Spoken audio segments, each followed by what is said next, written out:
200 años de historia. 200 años construyendo un camino. 200 años de democracia que... que en realidad de democracia, lo que se dice democracia, ni fueron 200 años y además se vio a veces sustituida de ratos por señores que prefirieron evitarse ese pequeño e incómodo trámite de las urnas. Pero lo cierto es que también tuvimos muchos de nosotros. Justicia Infinita Bicentenario te invita a conocer de cerca la historia de aquellos que sí encontraron en la voluntad de los ciudadanos el valor de presidir los destinos de la patria y que bien, mal o más o menos forjaron la rica historia de nuestro país. Bueno, y como todos los jueves, un jueves más de repaso por nuestros presidentes.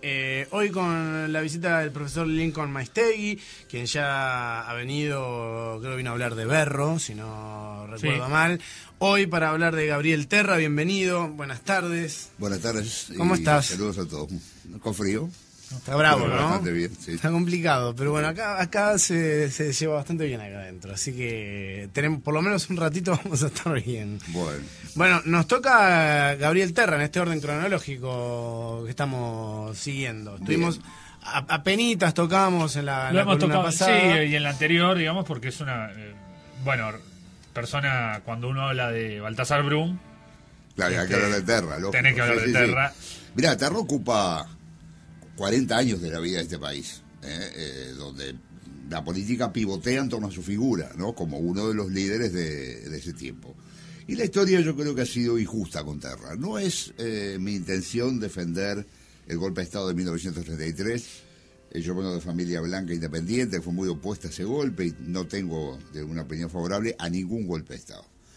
Pero creo que no se puede reducir la trayectoria de una persona a un año de su vida, que fue lo que duró su dictadura. Me parece que ese ha sido relativamente injusto. Fíjate tú que no hay un solo lugar en Montevideo que recuerde el nombre de Gabriel Terra. Junto con Iriarte Borda, deben ser los presidentes que tienen menos recuerdo en las calles, las plazas, etcétera, etcétera, ¿no? Pero eso también hablará de la relevancia que tienen esos hechos, ¿no? De pronto, qué sé yo, eso que vos decís ese año, pero bueno. Bueno, fue un año de dictadura, ¿no? Repito, no me interesa justificar ese año, ¿no? Pero me parece que la biografía de un personaje debe ser tomada en su globalidad.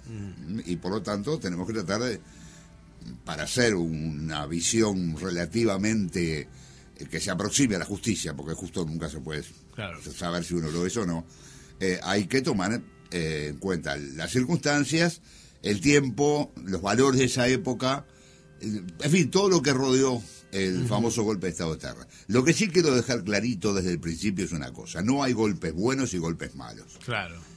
Son el asunto de que el golpe de Valdomir en el 42 fue un golpe bueno y el golpe de Terra fue un golpe malo, es una ridiculez que me indigna. Son golpes. Los golpes de Estado son golpes, son la ruptura de la institucionalidad. Y cuando se rompe la institucionalidad, se rompe todo, porque la base de la convivencia democrática está en respetar las leyes. Cuando vos rompés la ley central, bueno, con todo lo demás pasa a ser bien en el caos. Entonces después el dictador podrá ser un poco bueno, podrá ser un poco malo, pero eso no viene al caso. Yo no tengo derechos, como ciudadano los he perdido. Claro. Cualquiera sea el que dé ese golpe y cualquiera sea la motivación, ¿no? Bien. Digo esto entonces, porque es una de las primeras cosas que quiero decir. Se habla de la dictadura de Terra. ¿Alguno de ustedes oyó hablar alguna vez de la dictadura de Valdomir? No. Bien. Fue tan dictador como Terra. Fue exactamente tan dictador como Terra. A Terra lo apoyó el herrerismo. Y a Valdomir lo apoyaron los blancos independientes y los ballistas. Entonces, digo, no veo por qué. Mejor dicho, sí sé por qué, ¿no? La expresión golpe bueno es del doctor Juan Andrés Ramírez, que director del diario El Plata, que, bueno, de alguna forma respaldó el golpe de Valdomir. Se hace esa diferenciación entre un golpe y otro. Por lo tanto, digo, lo primero que quiero decir, golpes buenos no hay. Y el golpe de Terra fue tan malo como cualquier otro, ¿no? Pero vamos a hablar un poco del personaje, ¿no? Vayamos, sí. Primero, no se llama Terra, Ya arrancamos con... se llama Pereira da Terra. ¿Eh? Ya tenía un nombre artístico, digamos. Claro, sus ancestros eran portugueses que vinieron con Lecor en el año 16, cuando la invasión de la banda oriental, y se instalaron en el Uruguay y se quedaron. Muchos portugueses se quedaron. Tampoco Santos era Santos. El general Santos. ¿Qué ¿no? era? ¿Dos Santos? Era Dos Santos, claro, porque había venido también descendiente de un portugués. Tampoco Juan Carlos Gómez. Era Gómez sin acento y con S. Con S, porque claro. su padre era brasileño. Bien. José Pereira da Terra, casado con Felicia Rosa da Silveira, se establecieron con una estancia en la zona de Florida, y cuando los portugueses y los brasileños fueron expulsados, se quedaron a vivir allí y se orientalizaron, diríamos, ¿no? Un hombre, un hermano de José Pereira da Terra, Juan Pereira da Terra, también se quedó en Uruguay, pero murió en circunstancias de la Guerra Grande. José Pereira da Terra y Felicia Rosa da Silveira tuvieron varios hijos. Uno de ellos fue Duvimioso Pereira da Terra, ¿no? Que, casado con María Josefa Barbosa, fue el padre de Duvimioso Terra, de los Terra Blancos, y que fue un abogado destacado docente y un conspirador irredento que estuvo en cuanta revolución blanca hubo durante el tiempo que él existió. Y el otro, el menor de los hijos, fue José Ladislao Terra, el José L. Terra de la calle, que es el padre de nuestro personaje de hoy. Esto para hablar un poco del Perfecto. Sí, una familia con una trayectoria importante, digamos. Claro, y con bienes, ¿no? Tenía una estancia en Florida que, bueno, pasó a ser diremos, una fuente de ingresos muy, muy, muy importante. Vamos a ver que Gabriel Terra fue un hombre de una honestidad personal tan extraordinario que muere, no digo la miseria, pero muere muy pobre, habiendo perdido la estancia y habiendo, diríamos, comprometido todo su patrimonio en la lucha política. Bien, José Ladislao Terra, que fue ministro en el tiempo de Santos, secretario del Banco de Mauá, era ahijado de Ireneo Evangelista da Sousa, Radón de Mauá, pues, creo que se ha hablado aquí, sí. Uno de los grandes poderes financieros de Brasil, del Uruguay y del mundo en ese momento, posiblemente el hombre más rico del mundo en ese momento. Se casó 2 veces, la primera vez con Elena Sosnávar, de la cual envió muy rápidamente, y de ese matrimonio nació del que sería luego el doctor Arturo Terra, que se casó con Selmira Rosena. Son los Terra Rosena, ¿no? Que es una familia muy conocida y muy, diríamos, prestigiosa socialmente. Del segundo matrimonio de José L. Terra, una vez que enviudó, con Joaquina Leivas, nacieron 2 hijos, Gabriel y Raúl Alberto Terra, que no tuvo mayor actuación pública, diríamos, ¿no? Bien, Gabriel Terra nació en 1873, el 1 de agosto de 1873. Curioso, mejor dicho, no curioso, es interesante destacar que es el mismo año de nacimiento de Herrera. Eran exactamente la misma edad, y fueron muy amigos, a pesar de ser uno blanco y el otro colorado, ¿no? Tuvo, bueno, la esmerada educación propia de un muchacho de su clase, ¿no? Hijo de un hombre que había sido un político importante y un empresario importante como José L. Terra. Estudió Derecho, se recibió en 1895 una tesis sobre la deuda pública en Uruguay, y es el primer presidente, sería luego presidente del Uruguay, con conocimientos específicos de economía. Especializado en ello. Claro, en esa época el título de economista no existía. No quiero decir un disparate, pero creo que el título de contador tampoco existía. Era más bien un oficio, digamos, ¿no? El primer presidente que tuvo conocimientos profundos de economía fue Gabriel Terra. Y entonces se da la circunstancia que vamos a comentar, que cuando accede a la presidencia, con la Constitución vigente en ese momento, el Ministerio de Economía, el Ministerio de Hacienda no dependía de él, sino que dependía del Consejo Nacional de Administración. Entonces el tipo se comía las uñas, claro, porque no podía influir en la marcha de la economía del país. Bien, una vez que se recibió de abogado, se casó con Marcelina Ilarraz Miranda, con la que tuvo 8 hijos, y lo nombraron juez de paz en la zona de Millán. Curiosamente también a Herrera lo nombraron ahí. Y entonces ambos abogados jóvenes tuvieron una relación que después tenía consecuencias políticas tremendas. Nace ahí ese vínculo. Exactamente, el vínculo personal nace ahí. No sé si se conocerían también de tiempo de estudiante, pero no creo que mucha gente en el Montevideo del año 90... Si hoy nos conocemos todos. Claro, los que nos conocemos, imagínate en esa época, claro, ¿no? Debían conocerse de tiempo de estudiante, pero ahí establecieron una determinada amistad. Hasta 1905, o sea, cuando él tiene ya 30 y pico de años, Terra ni se asoma por la política. Él es un docente, es un abogado, monta un estudio jurídico con el doctor Rodolfo Mesera, que tuvo un enorme éxito, ganó muchísimo dinero, y fue catedrático de varias asignaturas en la universidad, y nada hacía prever que a partir de determinado momento su vida en la política lo iba a devorar como una pasión, dado que fue prácticamente la actividad excluyente a partir de 1905, cuando lo eligen diputado. Efectivamente, es electo diputado en 1905, y en 1910 en filas del vallismo. Él, su padre era colorado, y él desarrolló una gran admiración por la personalidad de José Valle Ordóñez. Caso curioso, ¿no? Don Pepe Valle nunca despertaba indiferencia. O lo odiabas o lo adorabas. Y no había término medio. Don Justino Jiménez de Léchaga, 2, porque hubo 4 Justinos Jiménez de Léchaga, ¿no? Que era blanco de origen, conoció a Valle y se dio vuelta como una medida y terminó siendo colorado. Terra fue el único hombre que no se le achicó a don Pepe Valle. Que cuando tuvo que ponerse de frente se le puso, cuando lo tuvo que marcar izquierda se las marcó. Y tuvo en ese sentido una independencia de criterio que yo creo que es subrayable, porque nunca rompió con Valle tampoco.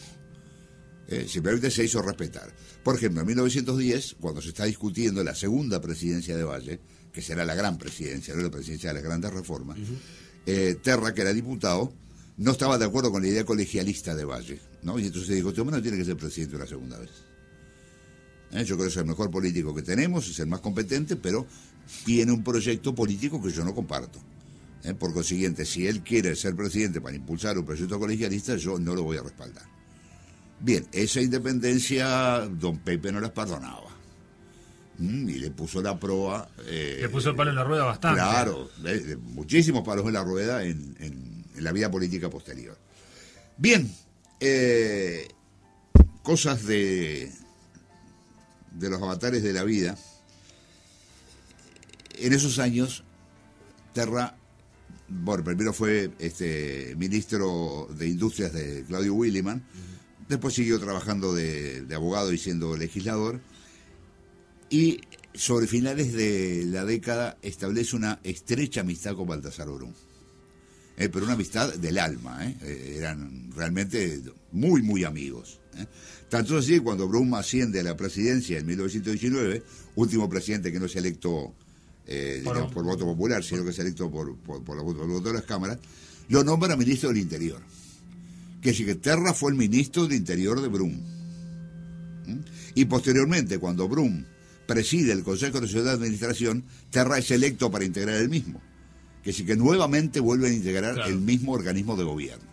Los hombres que luego en 1933 estarían tan terriblemente enfrentados.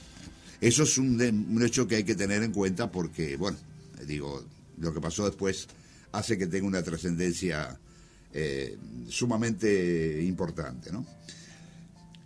La figura de Terra había ido creciendo, era un hombre, no te digo que representara la izquierda más izquierda del vallismo, pero un hombre bastante escorado de la izquierda en el vallismo.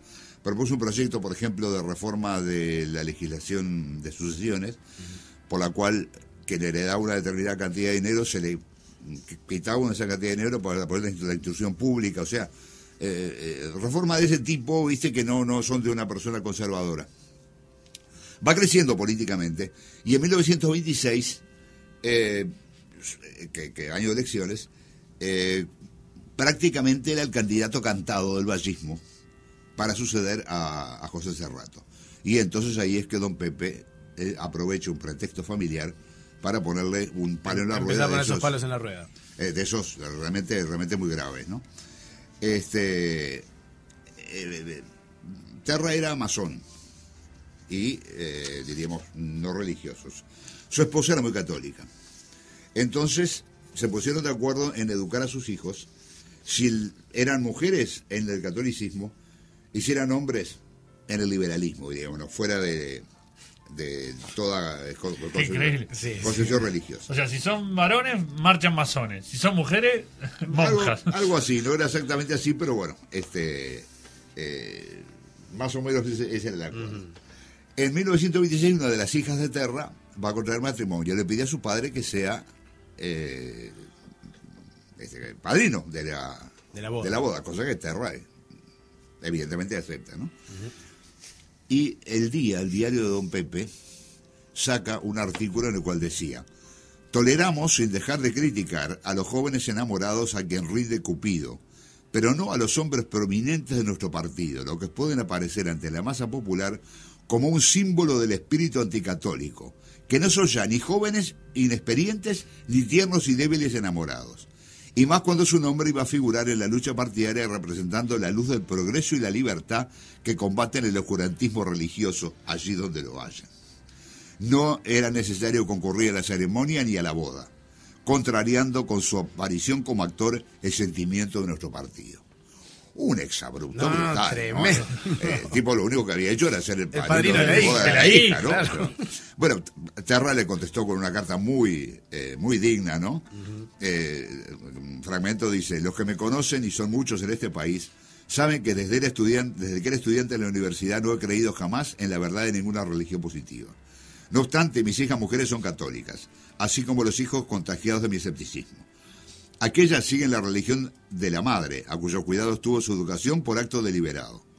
Cuando el padre del novio, de agudo ingenio, profetizó que yo ponía en peligro mi candidatura, le contesté que no quiero una candidatura al precio de la omisión de mis manifestaciones de afecto hacia una hija que para mí vale más que todas las presidencias habidas y por haber, ¿no? Me parece una carta espléndida, ¿no? Sí, sí. Yo no creo que don Pepe, que era muy anticlerical, pero no se daba con la piel en los dientes, y no era bobo, haya objetado la actitud de Terra por el hecho de objetarlos, que no lo quería ver presidente. Claro. No le había perdonado lo de 1910. Pero claro, eso es una interpretación, ¿no? Digo, los hechos fueron así como yo los cuento. Bueno, don Pepe murió en 1929. Ustedes saben, de una forma sorpresiva, el 29 de octubre en el Sanatorio Italiano. Sorpresiva porque le habían operado de una cosa que parecía que no era particularmente grave, y tuvo un problema circulatorio y se murió. La desaparición de don Pepe le abre el camino a Terra. Sí, que genera un nuevo orden, digamos. Claro, lógico. Era el hombre... Sí, de los últimos 30 años. Exacto, más prestigioso del vallismo. Había sido ministro, había sido senador, presidente de la Cámara de Diputados. Era un empresario importante, había sido presidente de la Unión Industrial, era un abogado prestigioso. Y entonces... era claramente el candidato para suplantar a Juan Campistegui, que era el hombre que terminaba en ese momento la presidencia. Estamos hablando de 1931, hecho decisivo a recordar. En 1929 se había producido la famosa crisis el crack de la Bolsa de Valores de Nueva York, que significó la más grave... el más grave colapso político del capitalismo internacional en toda su historia. No hay ninguna que se le pueda ni remotamente comparar. Por esas circunstancias, que un economista puede explicar mucho mejor que yo, en el Uruguay los coletazos de esa brutal crisis económica llegaron tarde. Quiere decir que el año 30 todavía fue un año muy bueno.